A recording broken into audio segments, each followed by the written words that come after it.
Welcome everyone to this webinar on ISO 20022 and the implicated challenges of it. ISO 20022, what it is on a high level is it's just replacing payment formats that used to be the MT formats. So MT formats are text formats, and those will be replaced by more structured formats. And that changes quite a lot in the financial industry, between financial institutions, but also between corporates and financial institutions. So we are actually right in the migration already. So the new standard is already taking place, and the banks are already forced to replace their infrastructure to be able to process the new ISO 20022 formats by the end of next year already. So what's actually the change? So in the first place, or SWIFT will require the banks to adhere to the new standard, and that means that the payment files that will be exchanged and also the statement files and other financial messaging files, they will change from a text format into a new structured XML-based format. So that might sound like just a small adjustment, but it actually has a lot of implications, since you can imagine the new payment formats or the new file formats actually. They will change quite a lot because there's many systems involved between banks, between corporate TMS systems for corporates, ERP systems. So all of these systems need to adapt to that change in formats.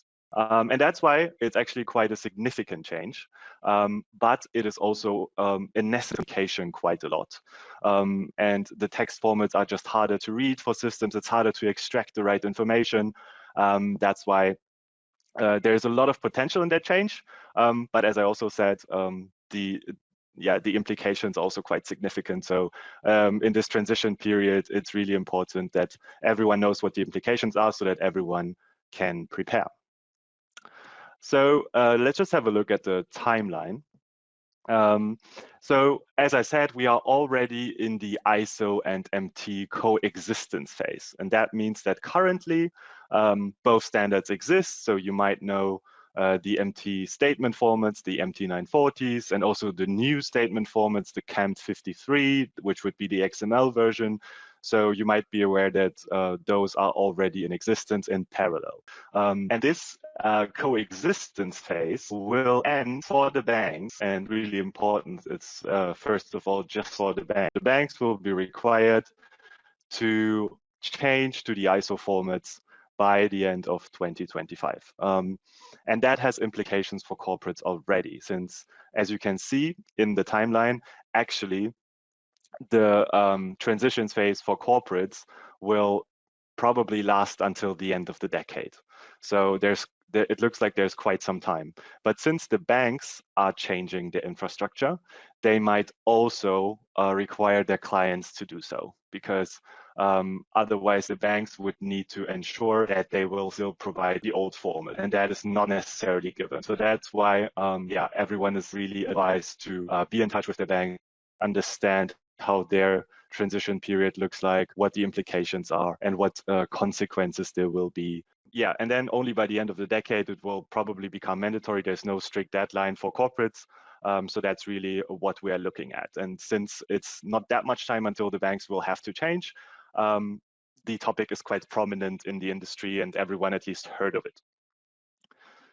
So let's move on into a little bit more detail. So obviously, as I already mentioned, it's text-based messages that are going to be replaced by more rich and structured messages. And it basically includes many important message types. The most important one of which is are the statement formats. That's basically your source for reporting, for reconciliation.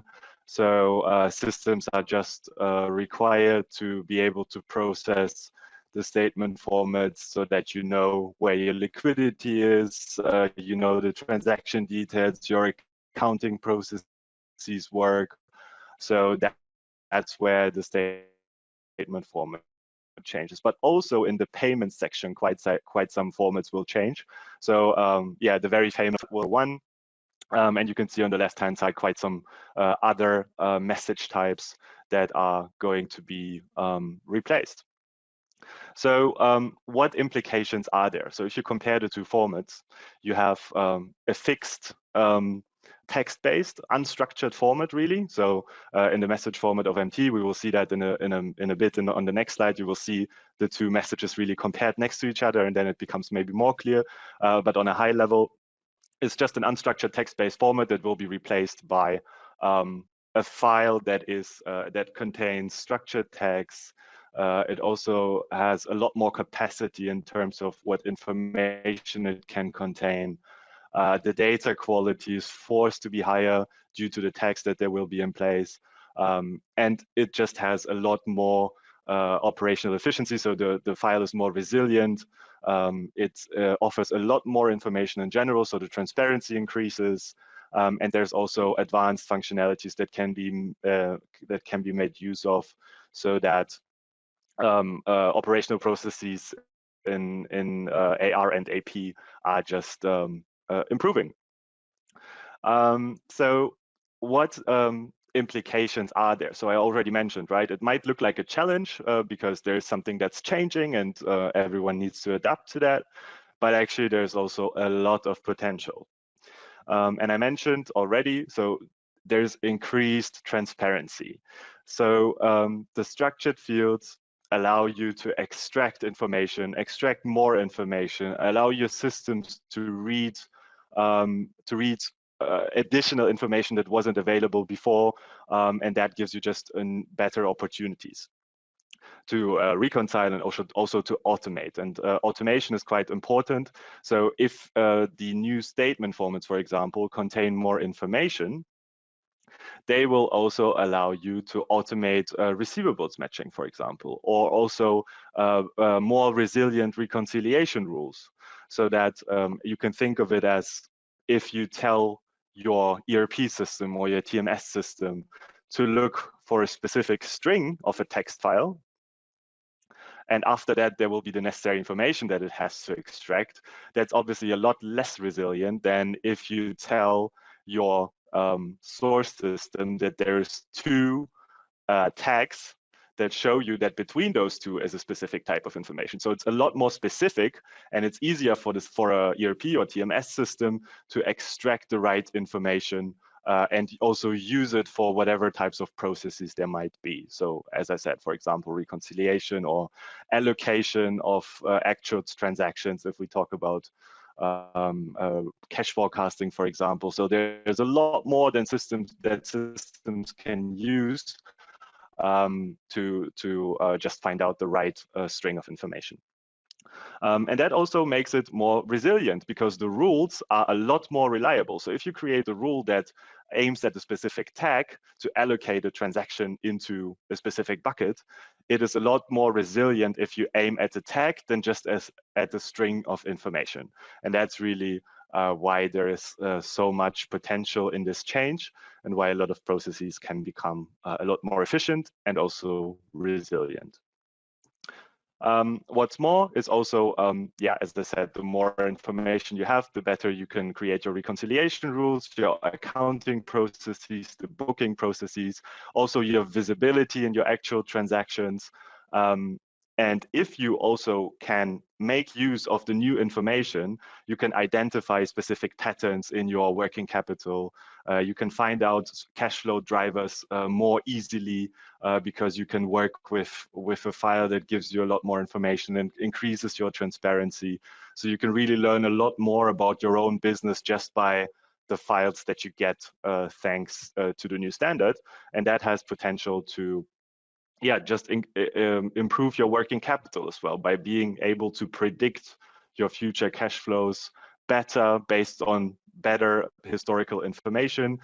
You can really make your forecasting process a lot more accurate, and that has obviously the known implications of ensuring that your cash allocation for the future is more efficient. Another big topic is also the on behalf of payments. So really, if we're talking about the payment factory, where payments are centralized and are issued on behalf of for example, subsidiaries,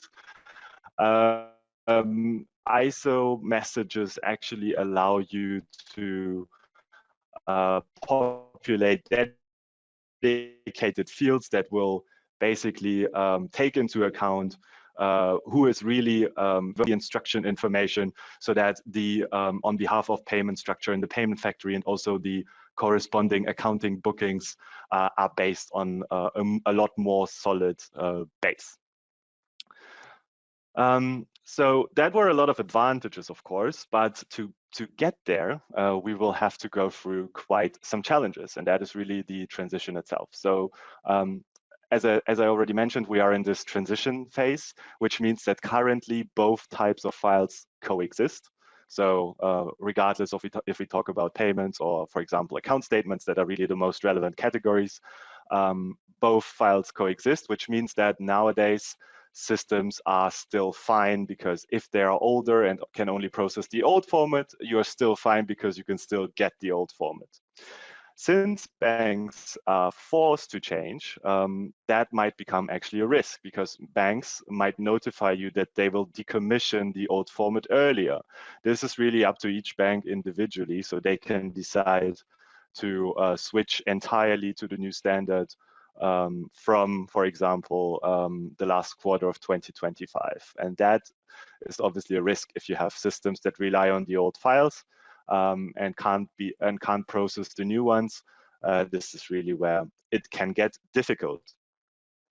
So some older systems might not be able to process the new files, and also might not be upgraded anymore if they're too old. So maybe there's not even an add-on functionality that you can put into place that will allow the system to read the new format. So that's really something that we advise our clients and also everyone in the industry to to really inform yourself and understand how your system landscape looks like and how and what type of formats can be processed.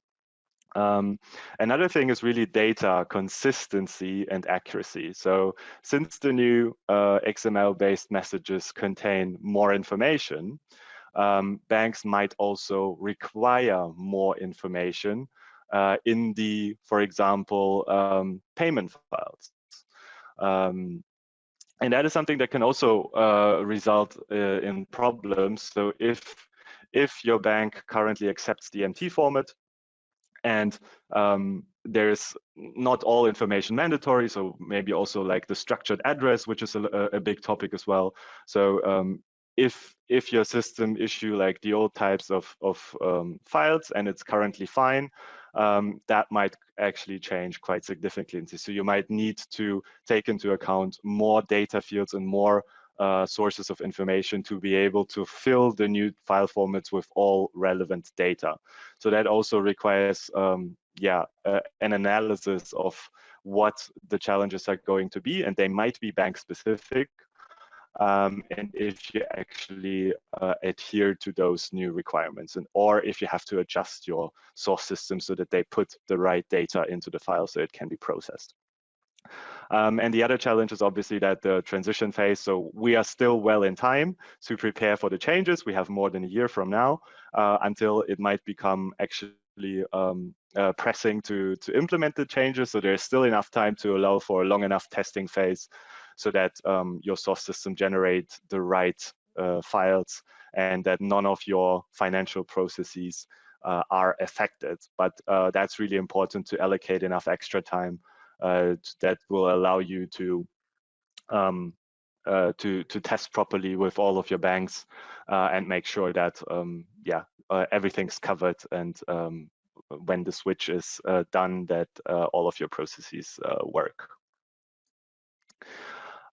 So what are the operational implications of those changes? There is quite a lot. So if we talk about the systems, which we touched upon already before, we know that yeah, there's two types of files that are currently supported. There will be a new file. The new files contain more information and they are more structured, which means that there will be higher data volumes. That is also something. Some systems only allow a specific file size that they can process, right? So that's also something that shouldn't be forgotten, because yeah, the information that is added to the file comes obviously with higher data volumes. So that's something that you should definitely take into account. Then the other thing is also that the legacy infrastructure that you might have in different systems. So even if you're upgrading to a new system, that might still take time. So you need to make sure that your older systems support you for an additional period of time. And that's really where you need to ensure that your systems are ready for the new files. And if they are not, you can think of additional services that might convert the new files into the old ones, so that you can bridge the gap for a while and then basically upgrade to a newer system, or add a patch on your existing systems, so that you don't lose any information. And what can we do to ensure that that will work?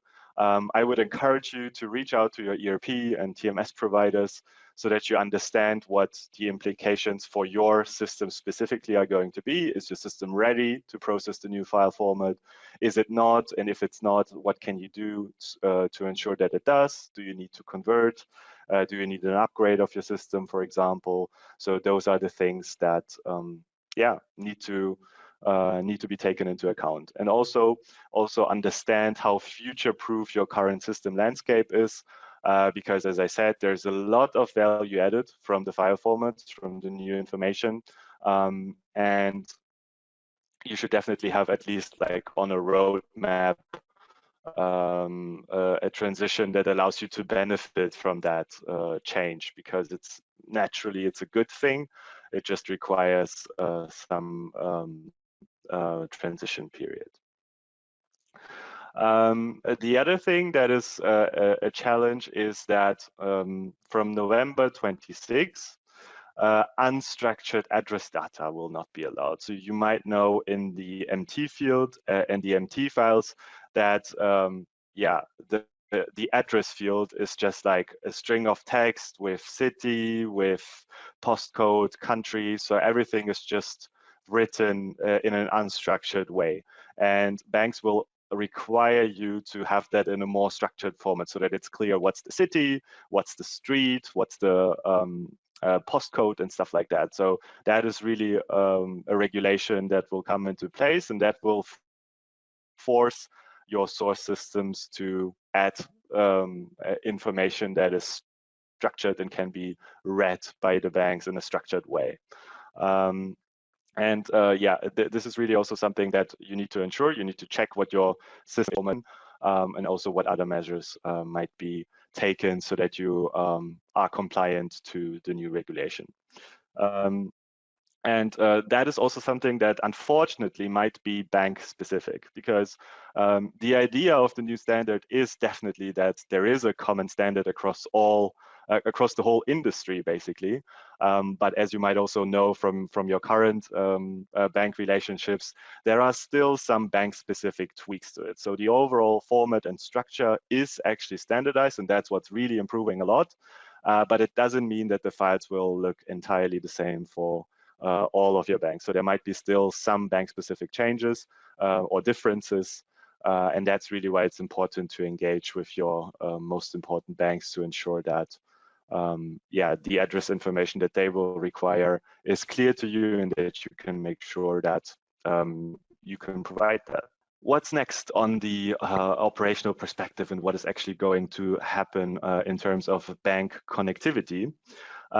So as I said, the change to the new standard creates a common data structure across banks. There might be some slight differences between banks, but the overall file format will be standardized.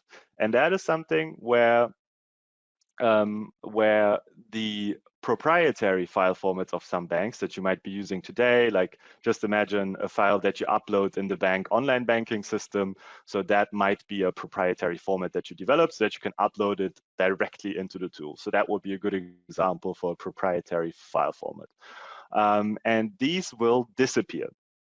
And yeah, if you're not aware of that change, so if you miss basically adjusting the proprietary file format that you might be producing today, that might obviously lead to a lot of payments rejections at some point, right? If you just provide the old file and the bank can't execute it because they moved to the new standard, that is something where yeah, you just need to be aware of when the switch is going to be done, and that you are already on the new bank format and don't use just the old one.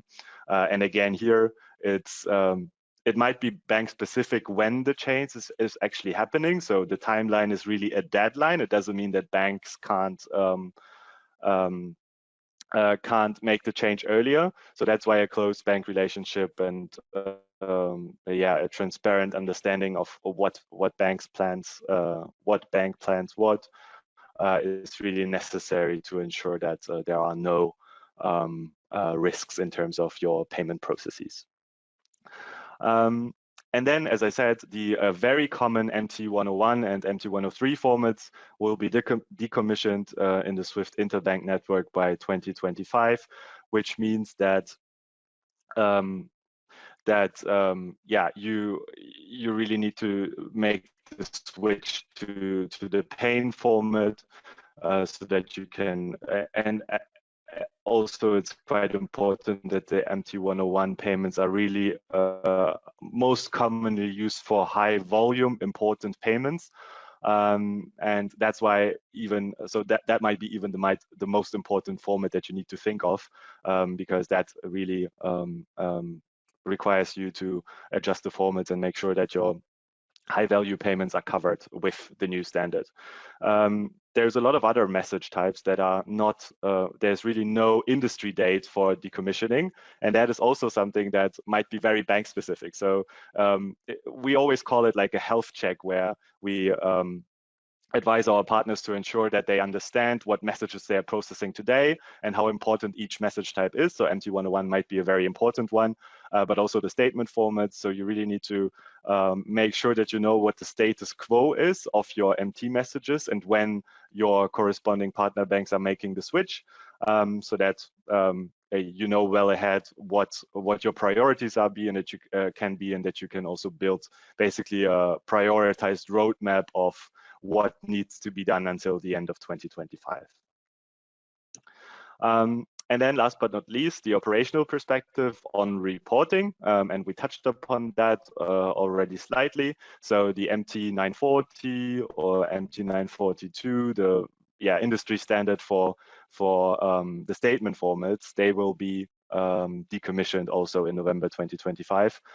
And that might have a lot of implications, as I mentioned, on your reconciliation processes, accounting processes, and also not to forget that a lot of corporates also use a statement collection service through maybe one of your main banks that collect the MT formats from other more exotic banks that you might not have a direct connection to. So that is also something that might be affected. So if you use a collection service from one of your partner banks, they might be affected too. And that's really something where we need to make sure that the third-party statements that are collected through your partner bank, that they will still be collected and also in the right corresponding format. And the advice here is really just to ensure that you are aware what type of statements you collect through a third party, and if that third party can provide the new format and what exactly is going to change on their side, because the collection service relies really on the MT formats, and it might not be guaranteed that that your statement collection partner might provide the new standard too. So there might be some disruptions in that regard as well, which is why it's important to understand the options available. Right. So even if the banks will switch to the new CAMP53 format for bank statements, it might not be, they might not be able to convert it to the MT940 file. So if you have older systems that still require the MT940 file and you can't upgrade them by the end of 2025, there might be there might be issues with the conversion. So some banks might be able to offer you that conversion, but since the new format requires a lot more information, the conversion service also has to be tested. So even if your partner or your bank can provide you a converted file and turn the CAMP53 into the old MT940 file, that might mean that the MT940 file will not be the same as it was before because there's just more information. The conversion needs to be mapped, so the bank will have to go through the fields and make sure that they are converted into the right tags. And that means that even if you get a conversion service, it might create disruptions because just the information in the text might be different. There might be less information because the MT files are limited in size also, and that's why even if you are sure that you will get a conversion service, it's really important to test that conversion too, so that you see what the difference is to the traditional MT940 file and what the implications are. So if you need to adjust any posting rules or reconciliation rules. So yeah, that's also something to take into account because even if it's an MT940 file, doesn't mean it's going to be exactly the same as it was before. So yeah, what can corporates do to ensure that the transition is as smooth as possible, or the migration as well? So I think I've said it already a couple times. It's really paramount that you engage all stakeholders, and that is not only your TMS providers or systems providers, vendors, banks. It's also inside the organization itself. So your IT team, your accounting team, treasury, of course. So there's really implications across a lot of business areas, which means that everyone needs to be aware of that change and needs to understand what the implications for your company are going to be. The next thing is, and that's really important as well, because you need some time to test and validate and ensure that you're compliant and you can process all the right information. And that really goes along with engaging the stakeholders, because Treasury can't do that alone. Accounting needs to make sure that the posting rules still work. The IT team needs to make sure that the system is prepared for the new file format, or the conversion works. So engaging stakeholders is really important to have a successful testing and validation period to ensure that testing is just done across all dimensions. Treasury might miss some needs of accounting. The IT might have another angle on it. So that's why really a small task force is probably required to ensure that all business areas are covered and that everyone is aware of the right things. So that's really what it is. And then fallback plans is quite what happens if there is, you tested, you validated, it all looks good, but still something happens, right? Something unforeseen, you haven't tested maybe one additional format that now was added or something like that. And that's really also important to think with you, together with your task force, what contingency plans you can think of. So really what happens if, for some reason a specific payment type doesn't work? What can we do? Is there an alternative? Is there maybe another system that you can add as a backup to ensure that your processes are just more resilient? And maybe also educate your other stakeholders, maybe the whole company, of that change, because it actually has a lot more implications than people think, and the more people in the organization are aware of it, the better it is for the company, just in terms of awareness and also potential help from involved parties. Yeah, right. So what are the best practices? So what have we seen with our clients and also in the industry, what people can do to prepare? So the announcement was done a couple of years ago. So there's a lot of talks about that in the industry, on conferences. So as I said, it's quite a wide-reaching topic, which means that there's also a lot of best practices, because some companies already have thought of it, have done it. The migration deadline is a deadline, so it doesn't mean you can't start earlier. So really, first of all, status quo. What are your current systems? What types of files can they process? Are they ready for the new standard, or aren't they? Involve all stakeholders, so IT, treasury, accounting. Everyone needs to be on board and understand what the implications of the change are, so that they can also add their own perspectives on what they think is important to test, to ensure, and then create a roadmap. Ensure that you know what your most important formats are that are affected by the change. Make sure that you test those. Make sure that you prioritize them. So as I said, the MT 101, if that's something you rely a lot on, that might be your priority. Define with what banks you need to work to identify what needs to be changed.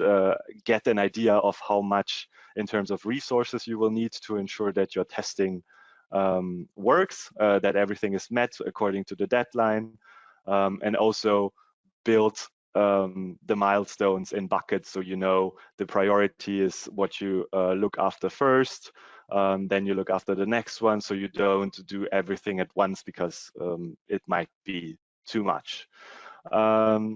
Yeah, test extensively. Make sure that your banks provides you with their requirements, what types of files they will have to get, what you really need to do in terms of complying to the new standards. And as I said, there might be small tweaks among banks, so it's really important to have a close relationship.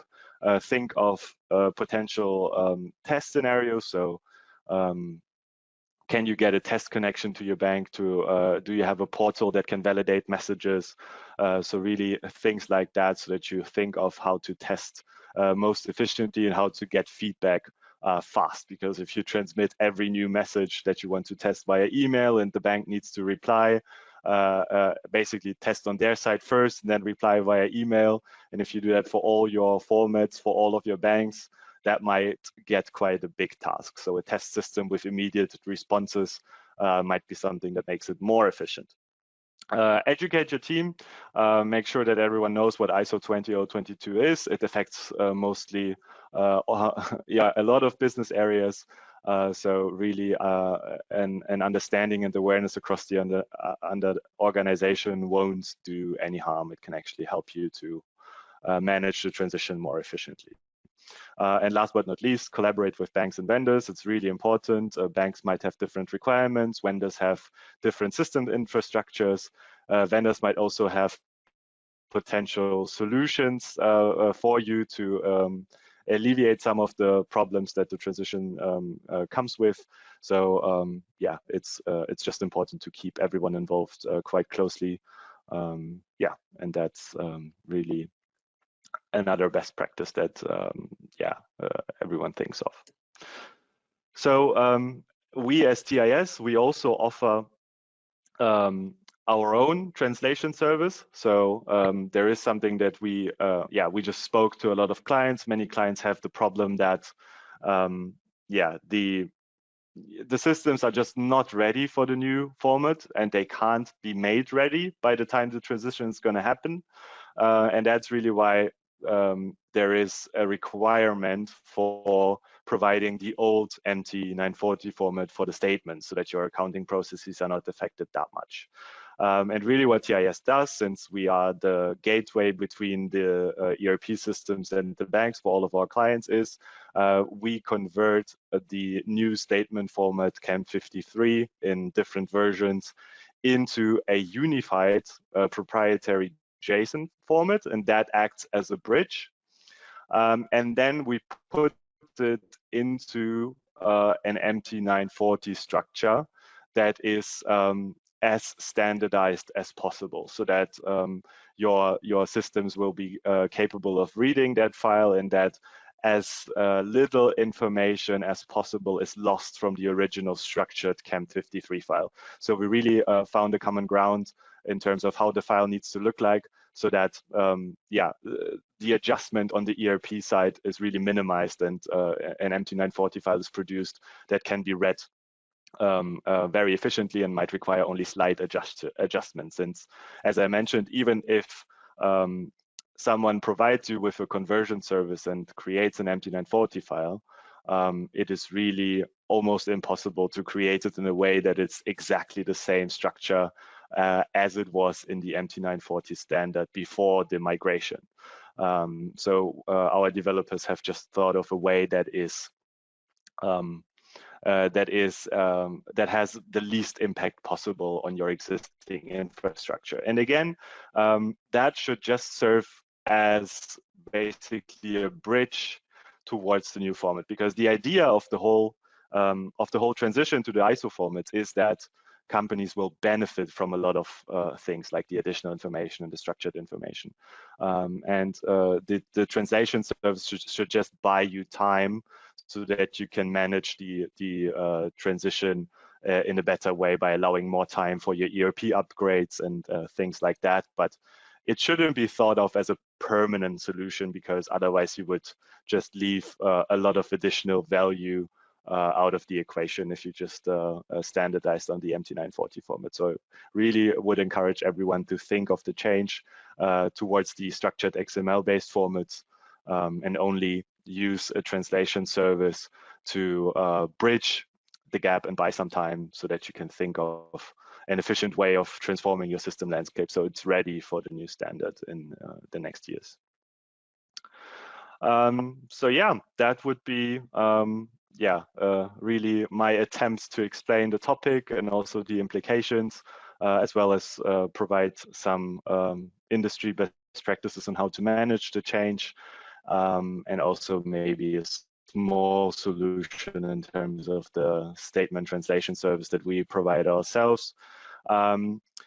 Yeah, maybe a last slide here in that regard, and that's really, so we recently published a white paper with Xanders, the consultancy, which contains a lot of information on that new ISO 20022 language. So everyone's welcome to have a look, download the white paper, and also dive deeper into the topic so you understand maybe more implications. A lot of what was part of the presentation today is also covered there, but there are also some useful tips there, so everyone's welcome to have a look.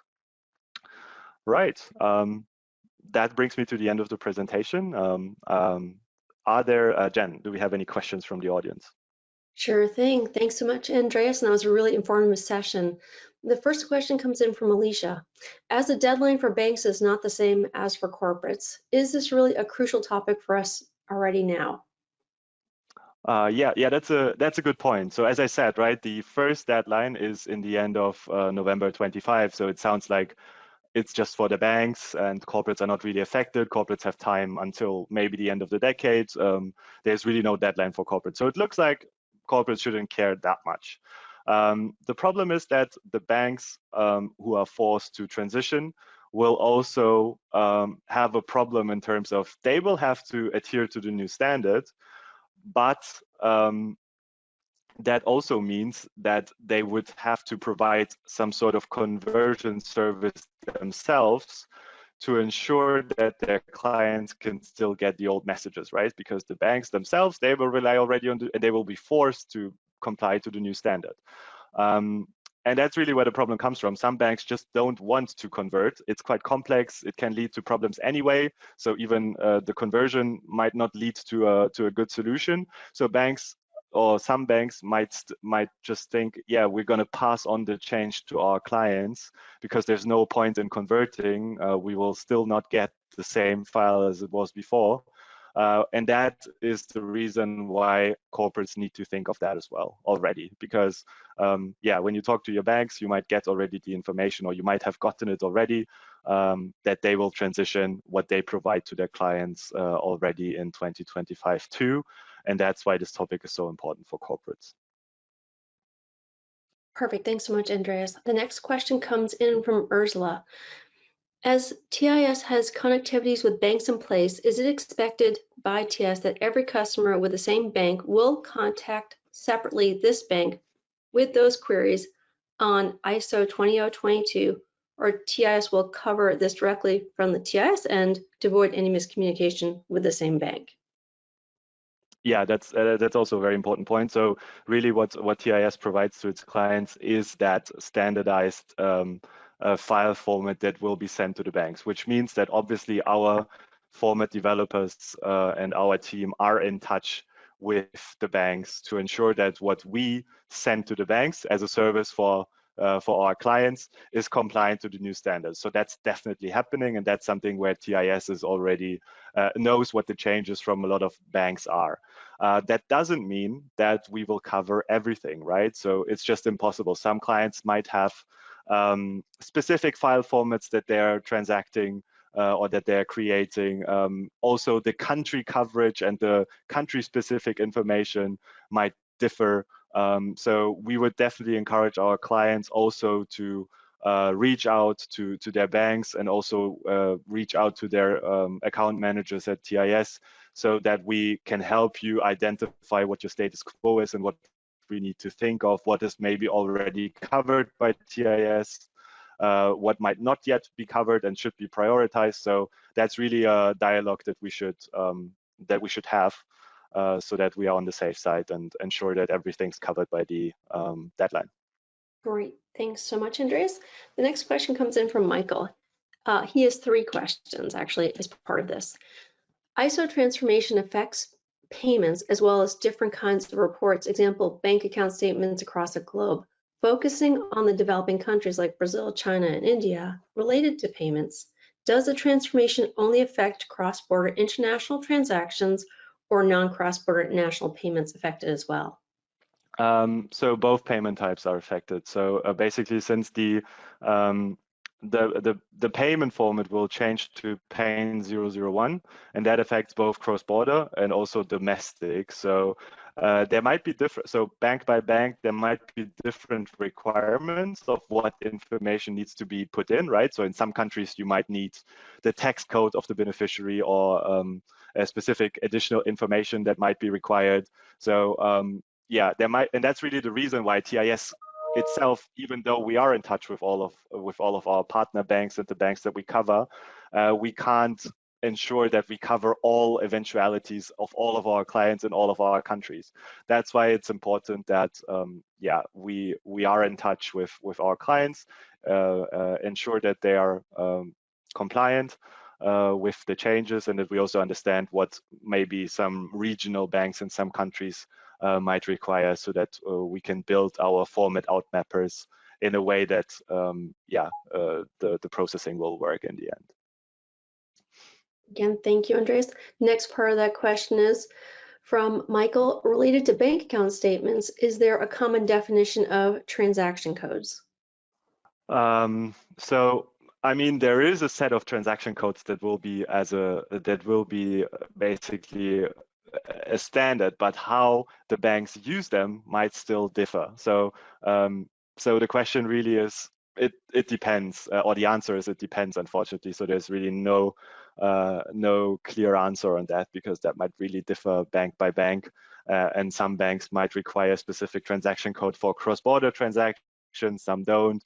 So yeah, it's a good step that there is basically a selection of different transaction codes that are technically possible. How they are used bank by bank might differ though.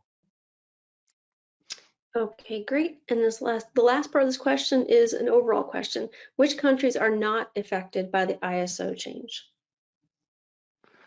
I don't think that there is a scope of countries. So it's basically the SWIFT network, and it's operative in almost all countries in the world. And the banks that operate in those countries, they will have to adhere to the new standard for the files that were mentioned in the presentation. So technically, it's every country in the SWIFT that is basically part of this, or it's every bank in every country that is in the SWIFT network that has to comply to the new rules. And that's why it's very likely that there's no exceptions for specific countries, unless there are countries that don't have any access to the SWIFT network. Okay, great. And as we're running up against time, yes, Dan, thank you for your question. We will send everybody a copy of this presentation. Jürgen, we will reach out to you individually as we might not have time. And Michael has another part of this question. When domestic payments will be affected, does it mean that the legacy formats, example, Brazil with CNA B240 will be replaced too? I mean, so it depends if they are transmitted via the SWIFT network, right? So if your bank will still support basically for domestic transactions and through a direct connection, like a host-to-host connection, if they will still keep supporting some local formats, that might be the case. So that's why I really encourage to seek the conversation with the bank and also your providers to understand that particular case more clearly. But yeah. I don't really know if specific local formats that are processed between local banks and corporates, if those will be affected too. If the bank is an international one, that is probably having to change to the ISO standard anyway. I think it's quite likely that that will change too. But it's really a case-by-case analysis. That's why I really encourage to have a discussion with the bank and also your providers. All right. Yeah, thank you very much for attending, also for the questions. Very good questions, very interesting.